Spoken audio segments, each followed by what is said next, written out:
Hey yo guys, Enigma here, bringing yet another Jump Force related video, but more so of a conversation, because I'd like to have these conversations with you guys instead of just throwing out all the information and news that we've been getting hit with. It kind of died down this past week, but yeah, this is my analysis on what I'm going to talk about. Basically, I'm talking about no support characters. It's already in the description. And the fact that gag representation really matters. It matters a lot. And I think these characters are going to come back in the series. I just don't know when they're going to be announced, but they definitely need to be announced.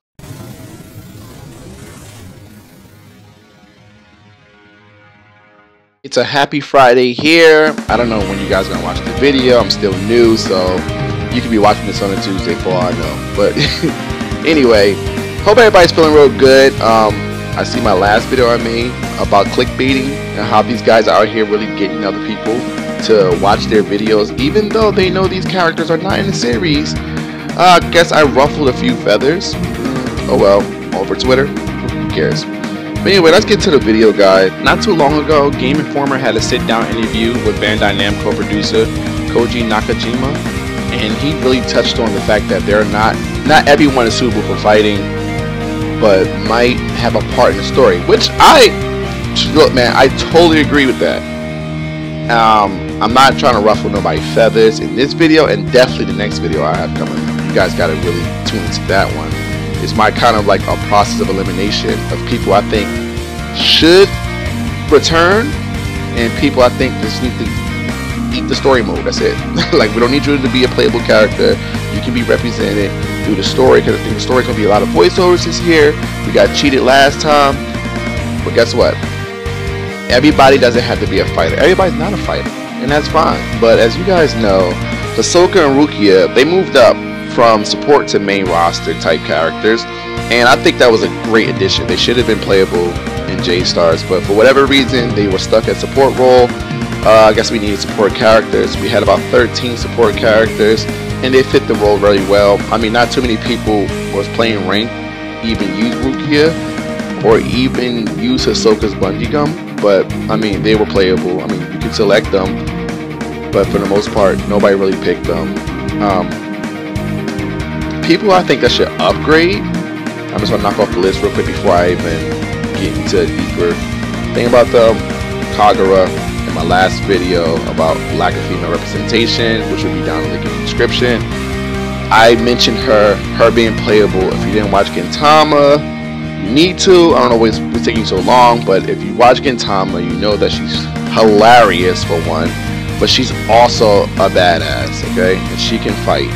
So putting her and moving her up would just benefit the roster even more, because you have another female playable character, and she can fight. So, and you still get Sadaharu. She can ride on top of him, and I mean, it just makes it even better. So I would definitely move Kagura up. Gotta give Kumagawa from Madaka Box. You gotta move him up. Kumagawa in the manga was amazing. If you watch Madaka Box and you've seen season 2, and then I'm not trying to spoil nothing, but let's listen up. When you see Kumagawa, he finally appears. He can pretty much destroys everybody in the hallway that was giving Madaka hell. He did it in an instant. And they had the nerve to just end the anime series, and it was like, okay, we're not coming back for him, but you can finish in the manga. In the manga, he's OP. Okay, guys, he's OP. So adding Kumagawa to the mix, hey, this could be something great.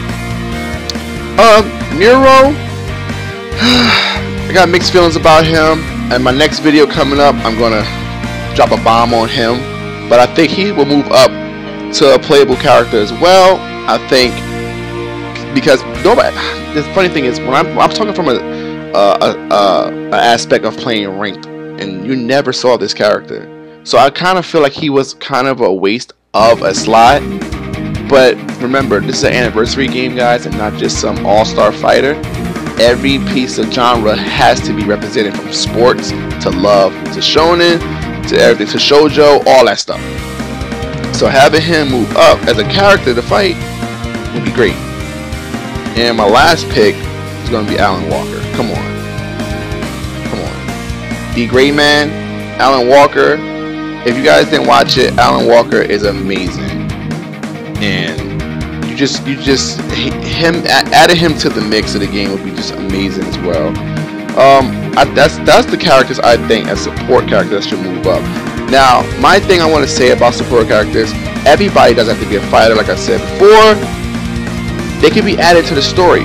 All the stuff I'm saying about these characters that I did not mention, like Lala and them, they don't need to be in the game as a character to select. They can be in the story mode. You might run into her or something. Because I know they said the story mode is going to have voiceovers and it's going to be nice and story driven things, the J-Force and all that stuff. I don't want to make a video on that. I think it's a waste of time for me.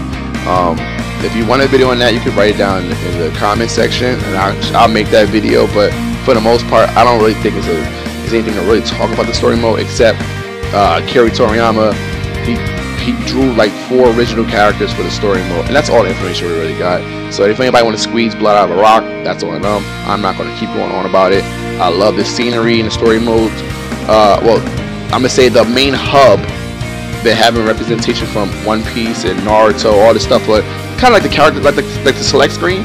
I think that's what that is. But I'm not going to touch on the story mode, so I'm just going to just segue off to the gag representation.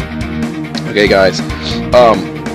When you talk about gag, characters like Koro Sensei, Oga, you got Ryotatsu, you got Gentoki, of course, Aurelie, Bobo, Lucky Man, and Sakio. Those characters should automatically be added. I don't care if they introduce them like, oh, the gag characters arrived. These characters just should be in the game. They were already selectable and playable characters in J-Stars. Now, everybody I mentioned were playable characters, and taking them out of the game is just foolish. Like, come on now. Those guys I mentioned are from highly popular manga series. They need to be added to the game. Nobody is talking about the gag characters, but they're definitely going to be getting represented in a good way. There's no reason why you would leave Gentoki out, but Gintama is so amazing and funny. But it's amazing, it's highly popular, you know things are highly popular when they got a dub version. So that being said, I don't see them getting rid of Gentoki or any gag characters, especially Ryotatsu. Why Ryotatsu? For the most, he was like the longest running manga in Shonen Jump history. I guess he was. I think he was like published in like 1977. He just ended in like 2016, I believe. I don't know what month in 2016, but think about it, that was like 40 years that manga was running. If they don't add him, that is the most disrespectful thing they could possibly do. Like, you already didn't add Kinnikuman, J-Star, or Yugi, and those manga series elevated Weekly Shonen Jump. So having Ryotatsu from, what's it, Kochikame? I believe that's what it's called. Guys, I'm chewing off the top of the head. This all in one take. But for the most part, they gotta add him. It's gonna be awesome. Add these gag characters and whatnot. For the other characters like Skit Dance and all the sports characters, honestly, I'm sorry. I love Shoyo. Yeah, Hinata from Haikyuu, but he don't need to be in the game. If he is gonna be in the game, put him, Ice Shield, Kuroko, all these guys can move on to the story, because there's no support characters, so you're not gonna have Kuroko be a fighter. It would be kind of funny, but just no way Kuroko's gonna be a fighter. So adding Kuroko to the story would just make it better. I don't know how these characters will interact. We don't even know how these characters are even affiliated with each other when these villains come into our world. So we just gotta stay tuned to hear that. But guys, that's all I really got. The next video is gonna be nice and hot and ready for you. I call it process of elimination, or I'm gonna call it should I stay or should I go? And it's gonna be my thoughts on who should stay and who should go. When I mean go, I don't mean gone forever, but just be story only. We don't need you to be a selectable character.